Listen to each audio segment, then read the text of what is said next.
돈에 관한 완벽한 설명서라는 책이 있어요. 이 책에서 어머니와 딸이 대화를 나누고 있습니다. 딸은 삶의 고난으로 굉장히 힘들었던 모양입니다. 그래서 자신의 인생이 얼마나 힘든지를 엄마에게 이렇게 소개를 하는 거예요. 그리고 나서 엄마, 나 모든 걸 다 포기하고 싶어. 그때 엄마는 주방으로 딸을 데려고 합니다.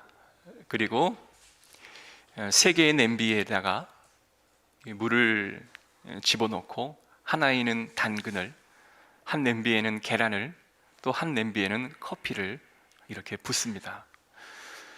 물을 끓여서 가열을 할 때에 다 끝난 다음에 그것을 하나씩 하나씩 건져내고 그걸 도마 위에 올려놓습니다.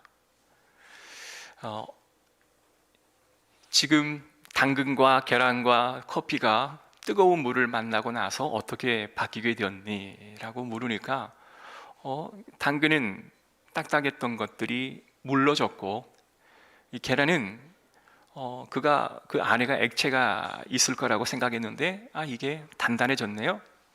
그리고 커피는 아주 향기가 나는 것을 볼 수 있었어요 라고 이야기를 합니다. 그래, 뜨거운 물을 통과했는데 고난이 찾아왔는데 이 당근과 계란과 커피가 각각 다르게 반응을 했던 것처럼 너는 어떻게 반응을 하고 있니? 엄마가 바라기는 너는 오히려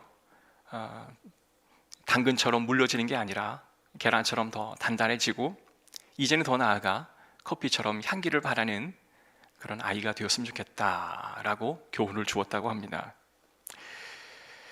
사실 우리가 감사하고 살아가는 것들이 당연히 교회에서는 듣고 또 그렇게 해야 된다라고 생각을 하고 있지만 경기도 어렵고 또 건강도 좋지 않고 일터에서는 누군가가 나를 계속 힘들게 하고 장사도 할 게 잘 안 되고 그러다 보니 기쁠 일이 있어야 감사하지 않겠습니까? 이러한 말을 하게 됩니다. 삶의 무게가 점점 나의 어깨와 나의 마음을 짓누르게 되면 입술 속에서 감사는 사라지고 오히려 원망과 불평이 나오는 것은 모든 사람들의 동일한 그런 현상이 아닐까 싶어요. 잔뜩이나 물질 때문에 어려워하고 있는데 들려오는 뉴스를 보면 얼마 전에 명품 에르메스가 8년 만에 신품을 공개를 했대요. 그랬더니 많은 사람들이 한 3일 정도를 줄을 서기 시작했답니다. 그러니까 밤에 얼마나 추워요. 근데도 파카를 입고 그 추위를 견디고 그리고 알바 대행을 서서 줄을 잠시 서게 하고 또 줄을 서서 그 매장이 열릴 때마다 열리기 시작하자 그 매장에 들어가서 물건을 한 5천, 6천만 원어치를 사왔다. 이렇게 자랑하는 그 이야기를 듣고 있노라면 굉장히 마음에 어떤 허탈한 마음도 들게 되어 있기도 합니다. 여러분, 세상에는 어려운 일들도 많고 또 가진 자가 이 가진 것을 자랑할 때도 많고 또한 어떤 권력을 가진 자가 그 권력 가진 것을 이렇게 자랑하는 경우들도 굉장히 많아요. 세상에는 갑질이 굉장히 많습니다. 돈을 가진 자, 권력을 가진 자, 그래서 많은 약한 사람들을 무시하고 또 그러다 보면 마음이 답답하기도 하고 우리는 이러한 상황 속에서 어떻게 하면 감사하고 어떻게 하면 기뻐하고 어떻게 하면 소망을 품을 수 있을까? 오늘 이러한 상황 속에서 이 시편 기자는 저와 여러분에게 세상에는 악인이 참 많다, 악인이 많이 설친다, 그러나 반대로 의인들은 너무나 힘들다, 이러한 상황 속에 너희는 어떻게 소망을 품어야 하는가, 이것을 우리에게 알려주는 것입니다. 오늘 시편 37편의 말씀 보면 땅이라고 하는 단어가 7번이나 나와요. 현대에는 돈이 어찌 보면 돈이 가치이고 과거의 농경 사회에서는 땅이 가치였습니다. 땅이 없다라고 하는 것은 경제적인 능력을 할 수 있는 아무런 기준이 없다라는 거예요.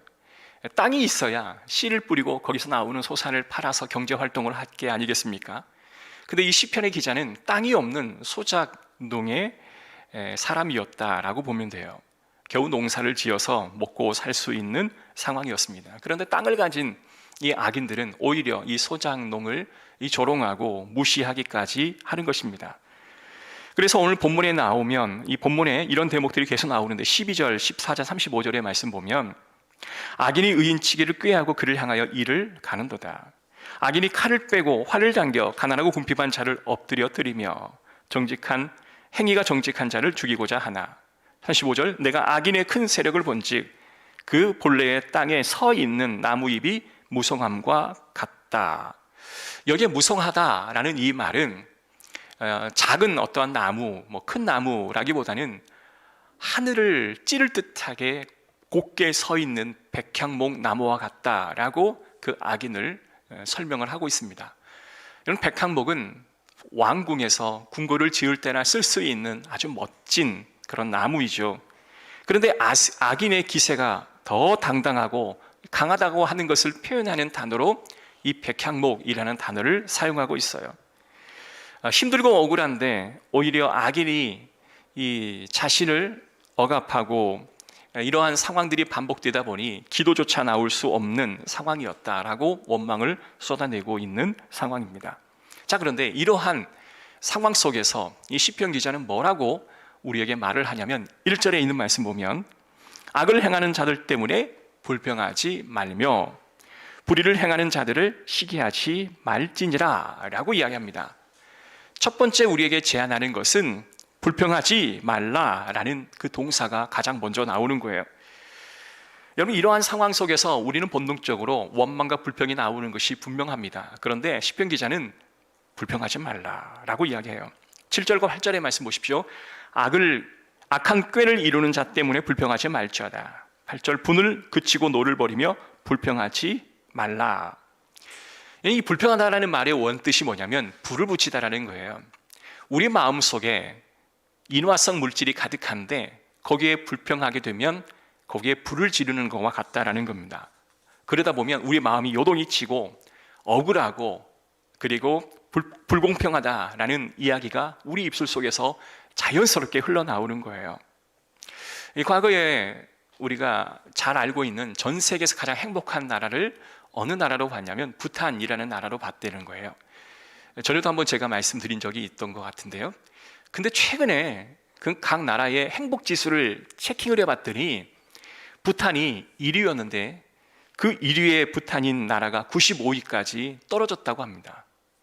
이게 참 의아했죠. 이 부탄은 세계적으로 가장 가난한 나라 중에 하나였는데 어떻게 미국이나 한국이나 일본이나 프랑스나 영국 이런 나라를 다 제치고 행복지수 1위가 될 수 있을까? 그래서 가진 게 행복의 절대적인 기준이 아니다, 이런 식으로 말씀들을 많이 했던데 최근에 살펴봤더니 부탄이 갑자기 95위로 강등이 되었어요. 무슨 이유일까?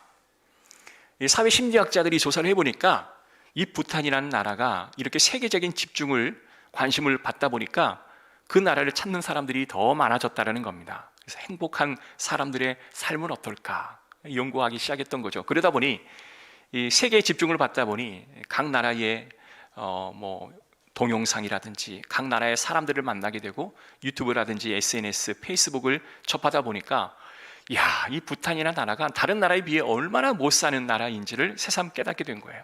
그래서 다른 나라와 비교하기 시작하니 그때부터 이 부탄이라는 나라가 행복해지지를 않았다라고 이야기를 하더라고요.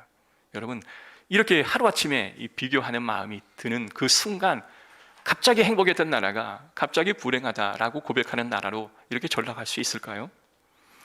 마찬가지로 시편 기자는 지금 눈앞에 악인들의 기세가 등등한 모습들을 보게 됩니다. 제일 먼저 불평하지 말라, 믿음을 가지고 하나님을 바라보라 라고 이야기를 하는 겁니다. 자, 1절부터 40절까지가 끊임없이 지금 이런 상황이 너희에게 오게 되면 너희가 어떻게 대응을 할 것인가, 악인들이 득세하고 너희들이 고통을 당하는 이러한 상황들이 계속 반복되어질 때 너희는 어떻게 행동할 것인가를 40절까지 계속 강조하고 있는데요. 첫 번째, 불평하지 말라라고 이야기하고, 그리고 삶 속에서 낭망하거나 실망하고 포기하지 말고 나아가라 라고 이야기를 합니다. 자, 3절과 7절에 있는 말씀 조금 더 자세히 살펴볼게요. 3절을 보십시오. 여호와를 의지하고 선을 행하라. 4절에 보면 여호와를 기뻐하라. 5절에 보면 너희의 길을 여호와께 맡기라. 7절 여호와 앞에 잠잠하고 참고 기다리라. 그러니까 분노하고 억울할 때 믿음을 가지고 그냥 선을 가지고 노력하라, 이러한 정도로 끝나는 것이 아니라 이제는 더 적극적으로 너희가 의지적으로 행동하고 움직이라 라는 이야기를 하고 있는 것입니다. 보통은 우리가 doing보다는 being, 행동하기보다는 존재 자체를 감사히 여기라 라고 말하지만 오늘 본문은 행동하라 라고 이야기를 하고 있습니다.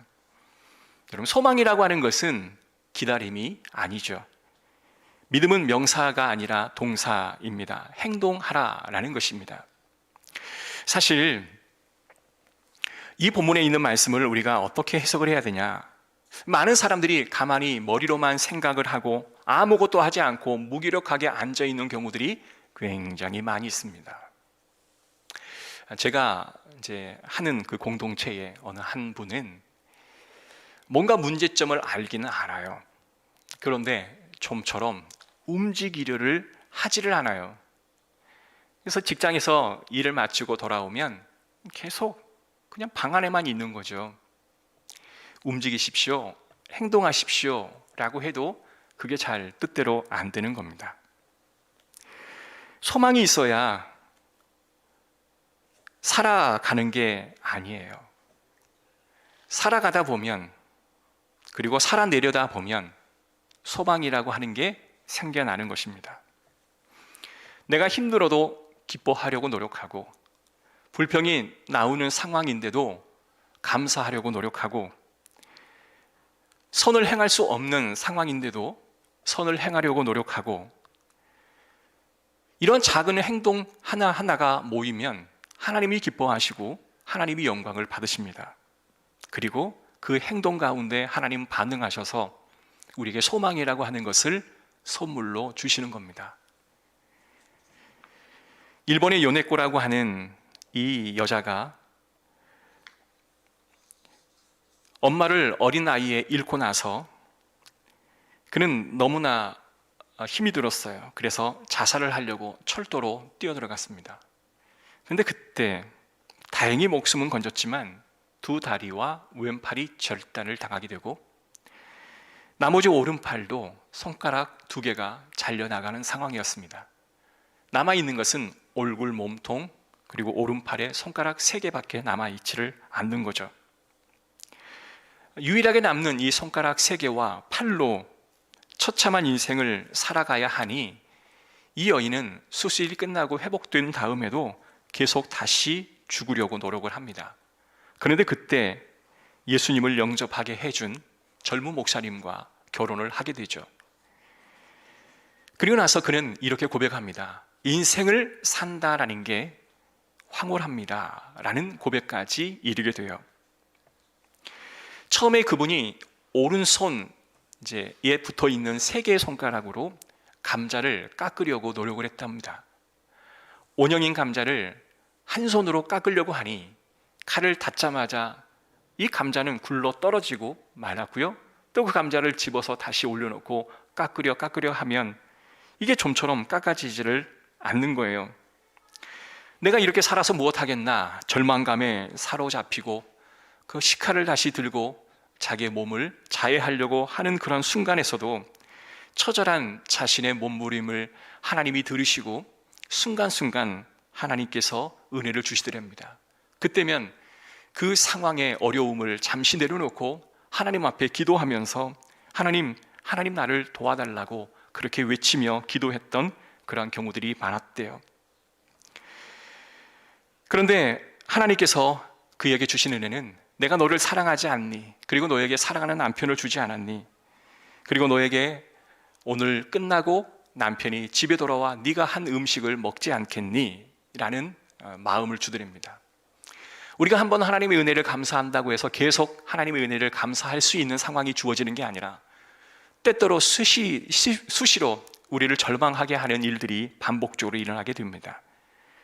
그때 그 마음속에 하나님의 은혜를 기억하며 그에게 지혜를 주드립니다. 감자를 절반을 딱 잘라 널찍한 면을 바닥으로 놓고 거기를 칼로 하나씩 하나씩 깎아 내려가다 보니 어느새 감자가 다 깎이게 되고 또 그것을 썰어서 음식을 만드는 일을 성공하게 되어주는 것이죠. 여러분, 우리의 삶이 불평과 원망과 좌절로 점철될 수 있지만 그 상황을 멈추고, 분명 불평할 수 있고 화낼 수 있고 분노할 수 있는 상황이지만 그것을 잠시 멈추고 무릎 꿇고 하나님 앞에 기도하면서 감자를 깎아 나아가는 행동까지 이어질 때 하나님의 은혜가 그의 삶을 다스리기를 시작할 줄로 믿습니다. 우리가 소망을 얻기를 원한다면 움직이기 시작해야 합니다. 가만히 앉아서 무엇인가 될 거라고 생각하는 기대감을 갖는 것으로 끝나는 것이 아니라 직접 움직여야 하는 것이죠. 세상이 자꾸 나를 세상과 비교하게끔 허용하고 또한 내 눈에 불평스러운 모습들이 들어오는 것을 허용하며 살아간다고 한다면 우리는 한없이 낮아지고 추락하는 나의 모습을 발견하게 될 것입니다. 미국 존스 홉킨스 대학에서 어느 한 박사가 연구를 했습니다. 큰 원형 유리병에다가 이제 쥐를 한 마리씩 집어넣습니다. 그리고 물을 거기에다가 붓습니다. 물이 점점 차오르니 어떻게 되겠습니까? 쥐가 살려고 바등바등 치지 않겠습니까? 그런데 물이 그 쥐의 몸집을 훨씬 이제 넘어가게 되고 거기서 발버둥을 치는데 어느 한 쥐는 15분 만에 죽더랍니다. 그런데 어느 한 쥐는 60시간이 지났음에도 버티더라는 거죠. 상황이 분명 어렵지만 어떠한 쥐는 15분 만에 죽고 어떠한 쥐는 60시간을 버티더라는 거죠. 무슨 차이일까요? 다시 이 박사는 실험을 합니다. 15분 만에 죽을 수 있는 그런 환경을 다시 한번 재현을 하고 거의 실망하고 절망하는 타이밍이 되면 다시 쥐를 꺼내서 안전한 장소로 옮겨주는 거예요. 그리고 다시 시간이 좀 지난 다음에 다시 그를 집어넣고 물을 붓기 시작합니다. 또 그가 절망할 상황, 포기할 상황이 되어지면 또 그를 끄집어다가 안전한 곳에 놓아두었습니다. 그러고 나서 그 일을 반복적으로 여러 번 하다 보니 거의 실험에 참가했던 쥐가 60시간 이상을 그 안에서 생존을 하더라라는 연구 결과를 발표했어요. 여러분, 쥐도요, 절망적인 상황이 되면 난 죽겠구나, 그냥 포기해버린 쥐가 있으며 어떠한 쥐는 이런 상황에서 내가 극복해야 되겠다라고 강한 마음을 가지고 그것을 극복하려고 노력하는 쥐도 있다라는 거예요. 쥐도 그렇다고 한다면 하나님이 만드신 사람은 어떨까요? 우리가 해야 할 것이 있다면 첫 번째, 불평하지 않는 것. 두 번째, 해야 할 것이 있다면 그건 포기하지 않는 것입니다. 하나님이 살아계심을 믿고 하나님이 나를 도와주시고 나와 인도하여 주신다라고 하는 사람이 있다면 결코 포기해서는 안 되는 거죠. 나치들이 포로 수용소에서 잡혀온 유대인들을 괴롭히는 방법 중에 가장 첫 번째, 그들에게 희망을 그냥 상실하게 만들어 버리는 겁니다. 가장 처절한 응징은 희망을 없애버리는 거예요. 아무리 노력해도 희망을 가질 수 없도록 상황을 만들어 내는 겁니다. 그래서 누구에겐가 희망을 빼앗아 버리면 그것처럼 가혹한 형벌이 없는 거죠. 10km 정도 되는 돌덩어리를 A라는 지점에서 B라는 지점까지 한 100m 정도 걸어가서 거기 놔두게 합니다. 그리고 그 다음 날은 거기에 옮겨 놓았던 돌무더기를 또 다시 원위치로 갖다 놓으라고 하는 일을 하게 되면 보통 거의 대부분 포로 수용소에 수감되어 있던 많은 사람들이 삶의 의미를 상실해버리고 희망을 상실하고 절망으로 빠져가 버린다는 겁니다. 의미 없는 일을 하는 게 자체가 고문인 거죠.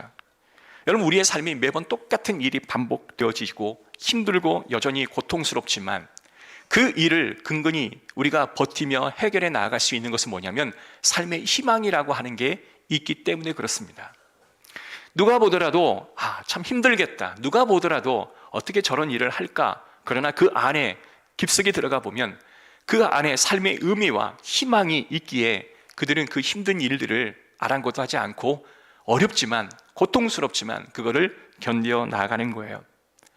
사람에게 있어서 가장 중요한 건 희망이고 그 희망 안에서 붙들고 싶은 마음의 소원이라고 하는 겁니다. 그리고 하나님께서 나를 지켜주신다라고 하는 믿음이죠. 그 시편의 말씀 보면 거의 대부분 다 명령형입니다. 선을 행해라, 기뻐해라, 포기하지 말아라, 해보라, 맡겨라. 이러한 말씀들을 우리가 가만히 들여다보니까 이 시편 기자들이 읊조리는 이 찬송의 가사를 많은 사람들이 좀 외우고 암송하고 또 따라 불렀으면 좋겠다라고 하는 마음이 드는 거죠. 그래서 그들은 A, B, C, 가나다, 알렛, 베트, 기멧, 달렛 이런 식으로 알파벳으로 1, 2, 3, 4, 5절을 계속 순서대로 기록을 합니다. 그러니 그들이 알렛, 베트, 기멧, 그 알파벳 A, B, C, 가나다 이 순서로 이 시편을 기록하면 더 잘 외우겠지 해서 이 시편을 그렇게 기록하게 된 거죠. 이 시편 기자는 불평하고 원망할 수밖에 없는 상황들, 악인이 득세하여 내가 가치 없다라고 생각하는 희망을 상실해버린 사람들에게 원망하지 마, 불평하지 마, 그리고 포기하지 마. 너희도 이 시편의 말씀을 기억하고 너희도 행동해봐 라고 우리에게 말씀을 해주시는 거예요. 시편 기자는 우리가 힘든 인생을 살아갈 것을 분명히 압니다. 그리고 세상에 악인이 분명 존재하는 것도 알아요. 그리고 그 악인 때문에, 그 악인은 주관적인 나의 입장에서 보는 악인이겠지만 악인이 존재한다는 하는 사실도 분명 알아요. 그러나 다시 한번 승리를 선포하고 믿음 가운데 포기하지 말라고 하는 게 이 시편 전체의 주제라는 거예요. 여러분, 세상에 억울한 일이 한두 가지겠습니까? 내 마음을 몰라주는 사람들이 왜 그렇게 많은지. 그러나 시편 기자는 포기하지 말라는 거예요. 믿음이라고 하는 게 여러분 수동적인 걸까요? 절대 그렇지 않습니다. 우리는 기도의 골방에 앉아 기도하지만 그 기도가 끝나면 적극적으로 나아가 행동하고 능동적으로 반응을 해야 하는 거예요. 많은 어려운 사람들을 보면 그냥 마음으로는 알아요. 머리로는 이해를 해요. 기도해야지. 하나님의 뜻대로 살아야지. 하나님 말씀대로 내가 움직여야지. 알아요. 알기는 알아요. 그러나 행동하지는 않아요. 그러니 항상 힘들고 어려운 거죠. 시편의 이 기자의 고백은 그래, 맞아. 그러나 너희가 다시 한번 믿음을 가지고 선포하고 입술로 외치고 내 영혼을 깨우는 기도를 하나님 앞에 올려드리고 행동하면 하나님은 언젠가 너희 삶 가운데 악인을 지워주실 것이야 라고 우리에게 말씀을 하시는 겁니다. 시편 37편 9절 10절 우리 함께 말씀을 합독해 봅니다. 시작. 진실로 악을 행하는 자들은 끊어질 것이나 여호와를 소망하는 자들은 땅을 차지하리로다. 잠시 후에는 악인이 없어지리니 내가 그곳을 자세히 살필지라도 없으리로다. 할렐루야. 비록 지금 땅이 없고 힘든 삶이긴 하지만 하나님 모든 것을 갚아주신다. 악인은 결코 끊어질 것이다 라고 이야기를 합니다. 그래서 시편 37편 1절부터 11절부터 계속 40절까지 어떤 말씀이 있냐면 악인과 그리고 의인이 어떠한 일을 할 것인가가 계속 대조되고 있는 말씀을 가지고 있는 것입니다. 너희는 희망을 갖고 기도하고 행동하라. 그러면 결국 승리한다 라는 말씀이에요. 여러분, 세상은 우리가 하나님을 의지하고 승리할지 아니면 세상을 의존하고 그리고 우리가 낙심할지 이 중간 단계는 없다라는 것입니다. 여러분, 다시 한번 주님이 우리에게 주신 은혜를 기억하며 행동하는 우리의 신앙이 되기를 주의 이름으로 축복합니다. 자, 그러면 이와 같이 행동할 것을 종합적으로 우리에게 알려주실 그 말씀이 뭐냐면 데살로니가전서 5장 16절 18절이에요. 제가 한번 읽어볼게요. 항상 기뻐하라. 쉬지 말고 기도하라. 범사에 감사하라. 이는 그리스도 예수 안에 너희를 향하신 하나님의 뜻이니라. 할렐루야. 이 데살로니가 5장 16절 18절의 이 말씀이 우리가 어떻게 살아가야 할지를 정확하게 행동으로 보여주는 말씀인 겁니다. 여러분, 소망을 가지셔야 합니다. 희망을 갖기를 주의 이름으로 축복합니다. 그래서 목사 스펄전은 이렇게 말했습니다.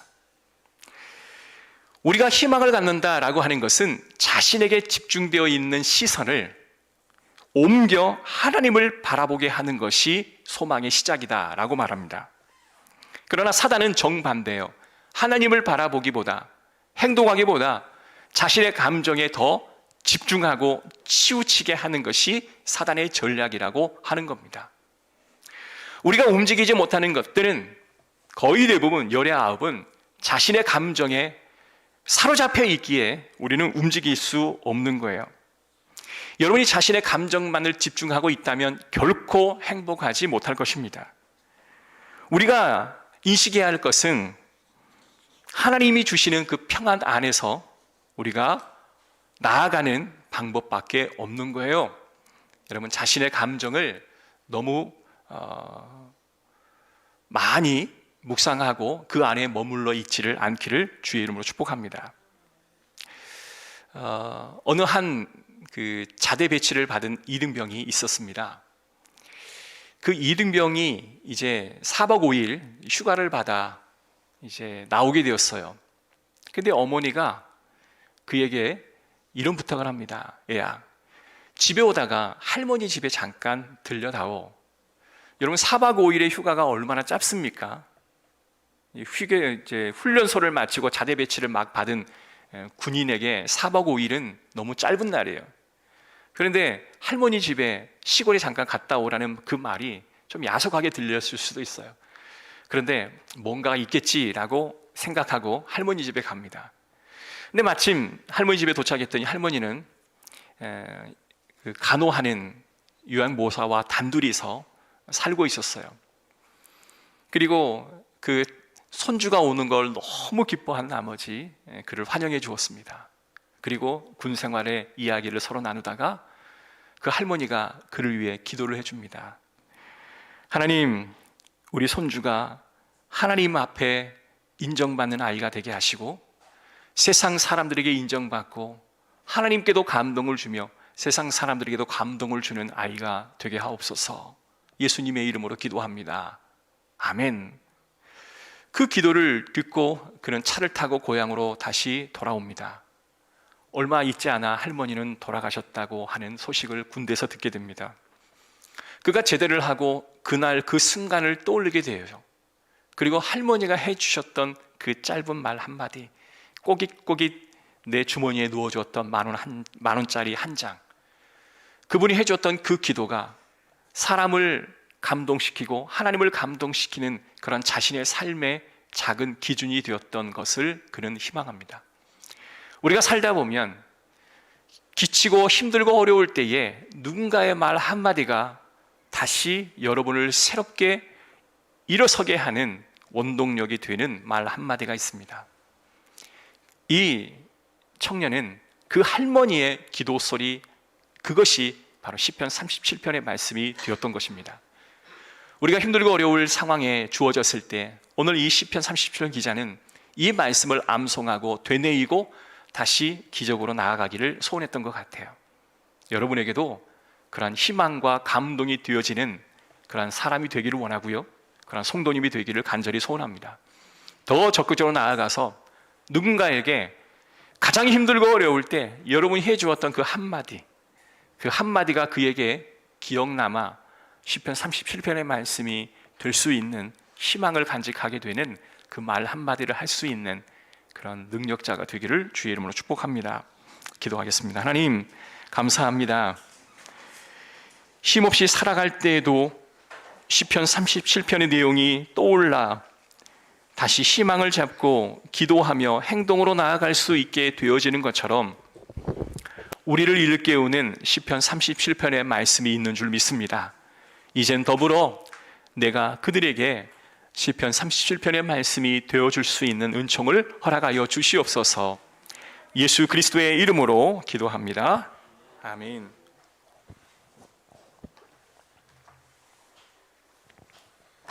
찬양합시다.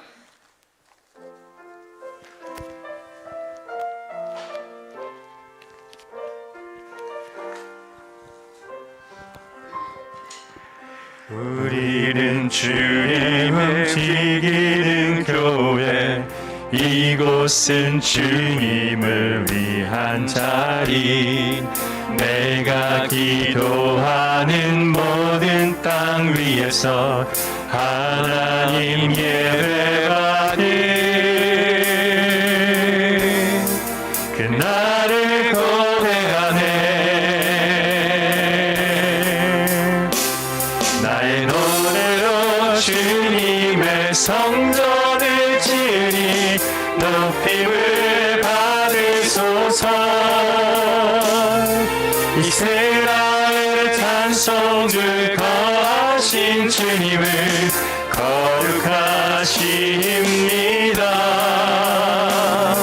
두 손들어 주님의 보좌를 만들고 온 맘 다해 경배하리. 구름 날개 사이에 임하신 것처럼 내 위에 임하소서. 하나님 우리가 이곳에 섰으니 이 땅을 치유하소서. 하나님 우리가 어디에 있든지 주를 높이리라. 열방들아 주님을 송축할지어다. 그 발 아래 입 맞추라. 영원한 통치자 주 예수 그리스도 그 위대하시와.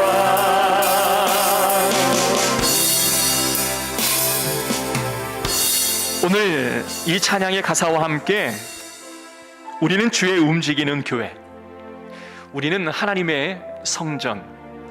그런데 그 하나님의 성전인 우리가 낭망하고 좌절하고 낙심하며 삶의 대부분을 허비하며 살아가야 되겠습니까? 오늘 시편 기자가 하신 말씀처럼 너희가 악인이 득세하는 삶이 반복된다 할지라도 불평하지 마. 그리고 포기하지 마. 이제는 기도하고 골방에서 나와 행동해.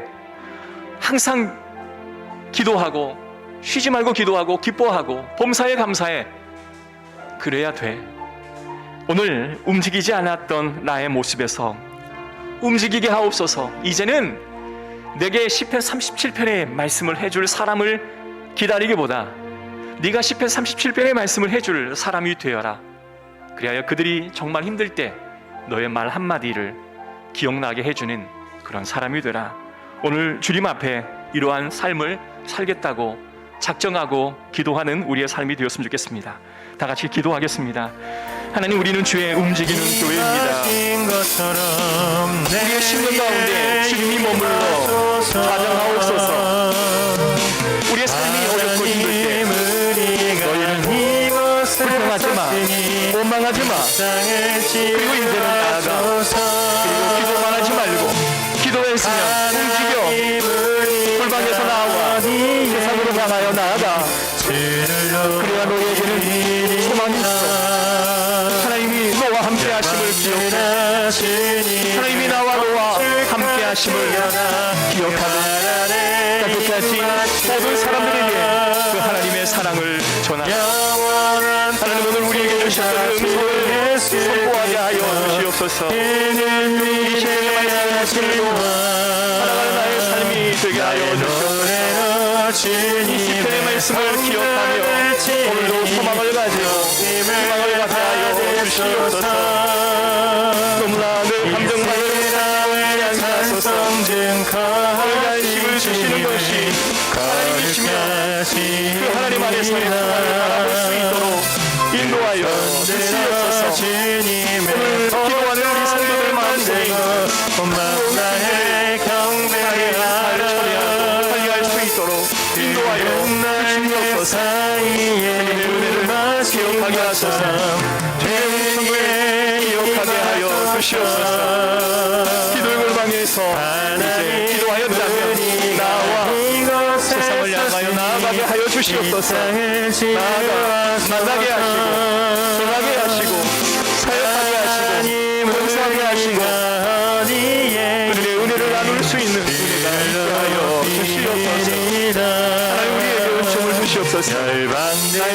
것을 주님을 성축할지어다 그만의 기도의 소리를 들어주시옵소서.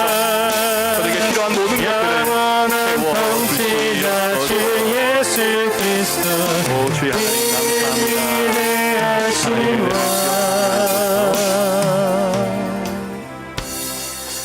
이 모든 말씀 예수 그리스도의 이름으로 기도합니다.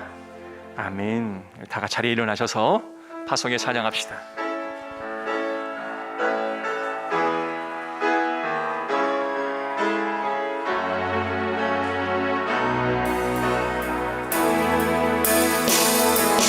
너는 시냇가에 심은 나무라 하나님의 사랑 안에 믿음 뿌리 내리고 주의 뜻대로 주의 뜻대로 항상 사세요. 지금은 우리 주 예수 그리스도의 은혜와 하나님의 크신 사랑과 성령님의 감화교통 인도하심의 은혜가 힘들고 어려운 일이 있을 때마다 내 감정에 사로잡혀 아무것도 하지 못하고 주저앉아 있는 게 아니라 이제는 적극적인 신앙의 고백과 함께 희망을 받고 희망을 줄 아는 우리 모든 성도들 머리 위에 지금부터 영원토록 함께 있을지어다. 아멘.